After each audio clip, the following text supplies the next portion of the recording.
So, with Phyrexia All Will Be One out now, we have seen the re-emergence of poison counters, and with March of the Machine coming soon, there's bound to be more, so if you're a person who likes being mean to others, you're gonna want to proliferate those counters, right? But what if you want to be mean to your friends on a budget? Let me show you the way with this list of the 5 best budget proliferate cards. As always, I'm your host, Jordan, and this is the EDH Jank Center, your source for everything Commander and everything Jank. Let's get into it. Our first card up today is actually 2 different cards, so get smoked. You look like an idiot right now. Just kidding, even though you look like a fool, I still love you. Anyways, we're gonna be looking at Thrumming Bird and Guild Pact Informant. They basically are the same card, just one costs a little bit more mana, so we'll just be reading Thrumming Bird. Thrumming Bird is 1 in a blue creature, Phyrexian bird horror. This one's from Phyrexia All Will Be One. It's like the cheapest version of it. It's like the inky, oily version, the alternate art. Yeah, it has flying. Whenever Thrumming Bird deals combat damage to a player, proliferate, and it's a 1/1. Hey, so I don't think this has ever happened before in a video, but as I was going to download the image for Guild Pact Informant from Scryfall,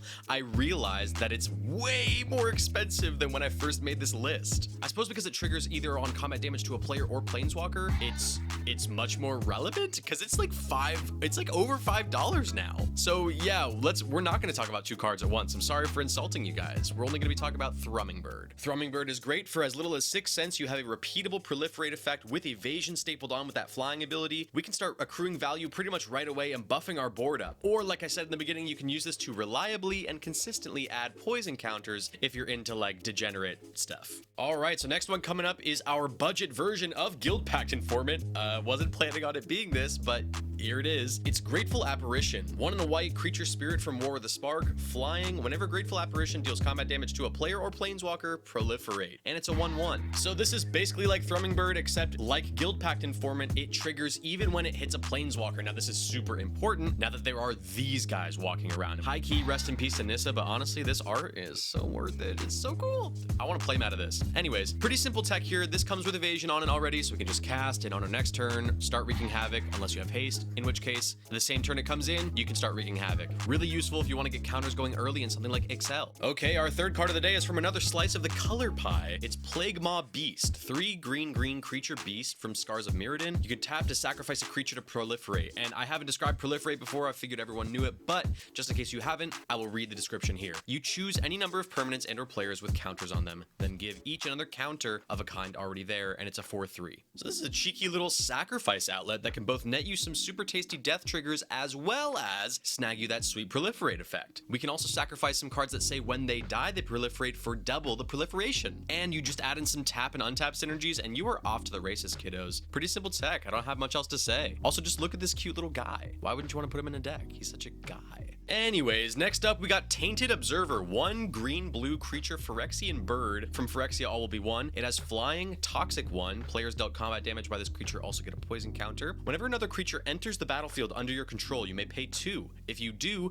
proliferate. Choose any number of permanents and or players, then give each another counter of each kind already there, and it's a 2/3. Dude, this is absolutely cheeky, and I love it! A creature with a toxic ability and flying in Simic is a vibe that I love, and on top of that, every creature we play, we can proliferate with if we spend 2 extra mana? Sign me up! Yes! Yes! Correct. And listen, we'll have no problem coming up with that extra mana in Simic colors. It's a win-win. So before we move on to our last card of the day, I just wanted to bring up the fact that this video was chosen by my patrons in the patron-only Discord. So if you would like to have a say in some of the videos that I make sure you check out that link in the description for the Patreon. We got lots of cool other benefits for patrons as well. I am so appreciative of all my patrons so far, and if you'd like to join the gang, click that link in the description, and all your support helps me make more videos like this for you guys. All right, I'm about to blow your minds. The last card of the day is actually 3 cards of the day. It's Smell Fear, Spread the Sickness, and Wanderer's Strike. All 3 of which are removal spells that do 2 things in one, and you know I love cards that just do stuff, so I had to include these. And yes, they are all sorcery speed, but they are all super cheap and super janky and fun and unique, and so that's... I'm not going to explain myself to you. This is the Jank Center, baby. What else do you want from me? I used to run all 3 of these in an Abzan Super Friends deck helmed by Kethis, and they were slapping. In that scenario, I would be able to remove a problem creature and add loyalty counters, in my case, to all my walkers, which in a Super Friends build can make all the difference sometimes. These also obviously synergize with +1 counters and poison counters as well. As a wise woman once said, Por que no las dos? And just like that, guys, we are done with today's video. If you enjoyed this content, make sure you smash that like button, hit the subscribe button, and comment down below what budget category of cards would you like to see me break down next. Did I miss any really dope Proliferate effects? I'm always down there in the comments interacting with you guys, so come on down and have a chat with me. And that does it for me. I will see you guys on the next video.